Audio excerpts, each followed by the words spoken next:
خاصی تند و تیز قسم کے بیانات ہیں بلاول کے، تو محبت کی وجہ وہی ہے، ڈسٹریکشن ہے کریٹ کرنا راولہ کوٹ والے یا میرپور کے واقعات سے، یا واقعی کوئی صحیح جلال آ گیا کہ چھوڑیں گے نہیں نون لیگ کو؟ بسم اللہ الرحمن الرحیم. بہت شکریہ ندیم ملک بھائی. پتہ تو چل جائے گا آپ کو، یہ 2 ڈویژن رہتے ہیں، 2 مرحلے، اس کے اختتام تک انتظار کریں تو پتہ چل جائے گا کہ یہ جو فائر ہوا ہے تو یہ صرف بارود والا تھا کہ اس میں آگے گولی بھی لگی ہوئی تھی یا ربڑ کی گولی تھی، پتہ چل جائے گا. لیکن جو بلاول صاحب کہہ رہے ہیں، میرے خیال میں آپ نے اپنے انٹرو میں بھی کہا، ان کو میں تو کبھی بھی پٹری سے نہیں اترتا جب تک کوئی دوسرا بندہ پٹری سے نہ اترے. بلاول صاحب بھول گئے کہ ان کے نانا کو، جن کو ہم جمہوریت کے چیمپئن مانتے ہیں اور کہتے ہیں اور یہ خود بھی کہتے ہیں، بھٹو صاحب، ان کو کون لایا تھا پالیٹکس میں؟ وہ کس کو ڈیڈی کہتے تھے؟ کس کو کہتے تھے بتائی تھی؟ جنرل یحییٰ، جنرل ایوب خان. جنرل ایوب کو کہتے تھے، یحییٰ کو نہیں کہتے، ایوب کو کہتے تھے. یہ اگر نہ ہوتے تو پھر وہ نہ لاتے تو یہ ان کی حکومت بنتی. کس نے بنایا تھا وزیر خارجہ؟ پاکستان میں ایسی کوئی پارٹی نہیں ہے کہ جو فوج کے کاندھوں پر بیٹھ کر جس نے اقتدار تک وہ نہیں پہنچی. تو اس قصے کو نہ ہی چھیڑے تو بہتر ہے. ہم تو بات کرتے ہیں چارٹر آف ڈیموکریسی کے بعد، لیکن میرے خیال میں بلاول صاحب بھول گئے ہیں. تو مجھے میرے خیال میں ان کو یاد دلانا ہوگا کہ اپنی ہسٹری یاد رکھیں.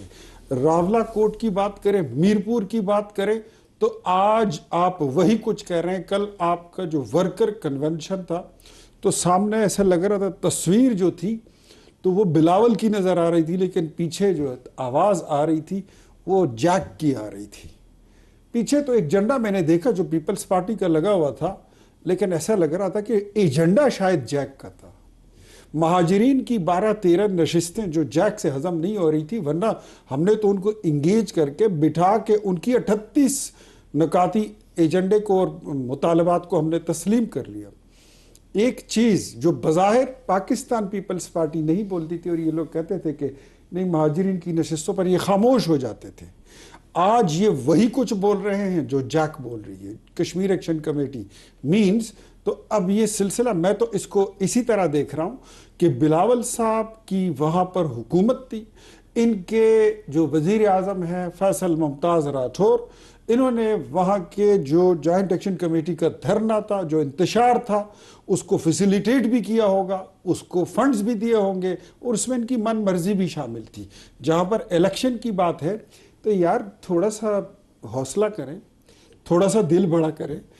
یہی الیکشن کمیشن جب جی بی میں الیکشن کنڈکٹ کراتا ہے تو اور آپ جیتے ہیں تو ٹھیک ہے، اور یہی الیکشن کمیشن کشمیر میں الیکشن کرائے تو آپ کو اس پہ، آپ جب ہار جاتے ہیں تو آپ کو اعتراض ہے.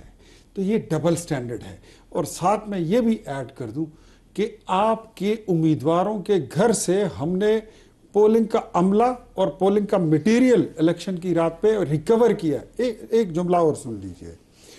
اگر آپ سمجھتے ہیں کہ چند بسیں، میں نہیں سمجھتا، بھٹو صاحب کی بڑی قربانی ہے، بھٹو خاندان کی بڑی قربانیاں ہیں، میں ان باتوں پہ نہیں آنا چاہتا تھا، لیکن یہاں پر بیٹھ کر ہم بھی کوئی پھر چھولے بیچنے نہیں آتے.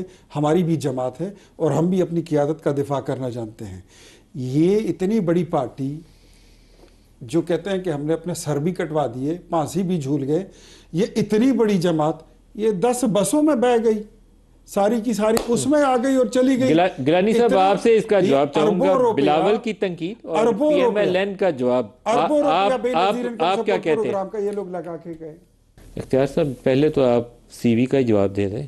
آپ نے 2-3 دفعہ انہوں نے، موسیٰ صاحب نے کہا کہ آپ سی وی پیش کر رہے ہیں اپنا. دیکھیں یہ علی بھائی جو ہیں تو بولتے بولتے آئی وش ہم گڈ لک. ابھی مجھ سے چھوٹے ہیں، نوجوان ہیں، انہوں نے آگے جانا ہے. تاریخ بھی پڑھتے ہیں تو میرے خیال میں پوری پڑھ لیا کریں. آئی جی آئی کا ذکر کرتے ہوئے آپ پی ڈی ایف کا ذکر بھول گئے. پاکستان ڈیموکریٹک فرنٹ کس نے بنایا تھا؟ ایم ایم اے کس نے بنایا تھا؟ اگر وہ اسٹیبلشمنٹ نے بنایا تھا تو پھر آئی جی آئی بھی انہوں نے ہی بنائی ہوگی. لیکن اگر وہ آرگینک تھا تو پھر آئی جی آئی بھی آرگینک ہے. اب مجھے یہ بتائیے، میرے ساتھ عمر نیازی صاحب بیٹھے ہوئے ہیں، آج بڑا اچھا بول رہے ہیں 2018 میں ان کی پارٹی کیسے آئی تھی، کون نہیں جانتا کہ جنرل فیض حمید کون تھا، یہ عدلیہ کا اس وقت کیا کردار تھا؟ ہم نے نہیں سنا وہ کلپ کہ آپ یہ باپ بیٹی دونوں جو ہیں مریم اور نواز شریف کو ڈسکوالیفائی نہیں کریں گے تو ہماری تو 2 سال کی محنت ضائع ہو جائے گی. آپ بھول گئے ہیں؟ ہمیں تو یاد ہے. اور اس وقت آپ کی پارٹی کے لوگ بھی ہمارے ساتھ بیٹھ کر یہ باتیں کرتے تھے کہ ہم پیپلز پارٹی چھوڑنے کے لیے تیار ہیں. پی ٹی آئی کے لوگ بھی کہہ رہے تھے کہ ہم چھوڑنے کے لیے تیار ہیں, ہمارے ساتھ کمٹمنٹ کر لیں, ہم نون لیگ کا ٹکٹ دے دیں. ہم نے تو اپنے سٹیک سارے تندور میں پھینک دیے پاکستان کی خاطر. اس لیے کہ آج بلاول صاحب اٹھ کے ہمیں یہ تانا دیں گے کہ فارم 47 کی حکومت, یہ تو پی ٹی آئی کا ایک بیانیہ تھا. تو اگر آپ اس کو انڈوس کرتے ہیں تو پھر تانا مت دیں, تانا مت دیں. یہ تانا دینا محلے کی ماسیوں کی طرح بلاول صاحب کے ساتھ نہیں جچتا. پھر شروع کریں, بسم اللہ کریں, پریزیڈنٹ ہاؤس سے استعفیٰ دے, ڈپٹی سپیکر دے, چیئرمین سینٹ دے, بلوچستان کا سی ایم دے, آپ کے ساتھ آپ کے گورنر بیٹھے ہوئے ہیں وہ دیں, اور جو کے پی میں گورنر بیٹھے ہیں وہ استعفیٰ دیں. اور سب سے بڑی بات, جو سب سے بڑے پیسے ہم نے دیے ہوئے ہیں بے نظیر انکم سپورٹ پروگرام میں, کہ وہ پاورٹی ایلیویشن کے لیے تھے, اور وہ پیسہ استعمال ہو رہے ہیں گلگت بلتستان کے الیکشن میں, وہ پیسہ استعمال ہو رہے ہیں کشمیر میں, اربوں روپے. وہ غریبوں کا پیسہ ادھر لگاتے ہیں. کیا پیپلز پارٹی کا ویژن یہ ہے؟ ہم تو ان باتوں پہ نہیں آنا چاہتے تھے, لیکن اب اگر آنا ہی پڑا تو پھر آئیں گے. اور پھر ساری وہ باتیں جو پردے کے پیچھے ہیں, جس کا قوم کو نہیں پتا, وہ پھر بتائیں گے. آج بتا ہی دیں وہ باتیں, بتا ہی رہے. یہ ہمارے جہاز کی بات کرتے ہیں, ہمارا جہاز تو ادھر کھڑا ہے. وہ پیسے بتائیں جو آپ نے بی آئی ایس پی سے نکال کے وہ کہاں لگائے ہیں؟ کہاں گئے؟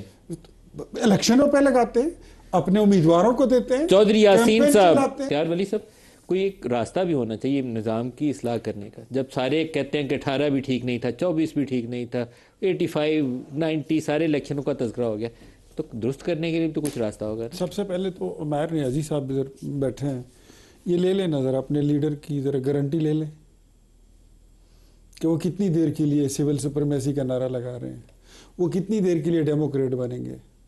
فوج کے ایک سنتری کی سیٹی بجانے کی دیر ہے, ساری کی ساری پی ٹی آئی یہاں سے وہاں چلی جائے گی, پھر پرو اسٹیبلشمنٹ ہو جائیں گے. اقتدار پرستی جو ہے نا وہ کچھ اور چیز ہے. اگر اسٹیبلشمنٹ کی سپورٹ نہ ہوتی تو میں اس بات میں مجھے کوئی شک نہیں ہے کہ عمران خان کبھی زندگی میں بھی وزیر اعظم نہیں بن سکتا تھا. اب آتے ہیں اس بات پہ. دیکھیں, میں پاکستان پیپلز پارٹی, میں تمام پولیٹیکل پارٹیز کی میں وہ کرتا ہوں, قدر کرتا ہوں. جو ڈیموکریٹس ہیں میں ان کی عزت کرتا ہوں, رسپیکٹ انکنڈیشنلی کرتا ہوں. میں نے پہلے کہہ دیا کہ پوتر کوئی نہیں ہے, تو اب زیادہ پوترتا جو ہے اس کی جو ہے تو ذرا اشتہار بازی بند ہی کر دیں اور اوریجنل بات پہ آتے ہیں. معاملات کو طے کریں. ہماری جماعت میں تو یہ بھی روایت ہے کہ سعد رفیق نے تھوڑا سا جواب دیا تو وزیر اعظم نے ان کو بلا کے ان کو کہا کہ ایسے بات نہیں کرتے. ہم نے کل پھر منہ متھے لگنا ہے. ہم پھر آپ کو کہتے ہیں کہ بلاول صاحب کو بھی بتائیں کہ جو آپ کہہ رہے ہیں, آپ بھی اپنے قد سے, اپنے کارڈ سے اور اپنے لیول سے متجاوز ہو گئے ہیں. یہ باتیں آپ کے کرنے کی نہیں ہیں, آپ کو سوٹ نہیں کرتی ہیں. آپ نے لہسن کھایا ہوا ہے, اسی لیے منہ سے آپ کے لہسن کی بو آ رہی ہے. تو دوسروں کو مت کہیں کہ آپ نے لہسن کھایا ہوا, آپ کے منہ سے بو آ رہی ہے. پیاز نہیں کھاؤ گے تو پیاز کی بو نہیں آئے گی آپ کے منہ سے. تو بلاول صاحب سے درخواست یہ ہے, میں بڑا آنیسٹلی اور بڑا ہمبلی میں کہتا ہوں کہ let's discuss the things after charter of democracy, جس کو ہم ہر جگہ پر ایک مثال بنا کر پیش کرتے ہیں, لوگوں کے لیے ایک ایگزامپل بنا کے رکھتے ہیں. سر ہو گیا چارٹر اور ڈیموکریسی کے ساتھ این آر او کا بھی تذکرہ کریں, وہ بھی ساتھ ہی جڑا ہوا ہے. سر میں آتا ہوں اس پہ, مجھے تھوڑا سا بولنے دیں. آ جائیں, ان چیزوں کو ڈسکس کرتے ہیں, جمہوریت کو بچاتے ہیں, مضبوط کرتے ہیں. اور اگر ہم کہیں غلط ہیں تو ہمیں آپ بتائیے, ہم اپنے آپ کو درست کریں گے. جہاں آپ غلط ہوں گے ہم آپ کو بتائیں گے کہ اختیار ولی صاحب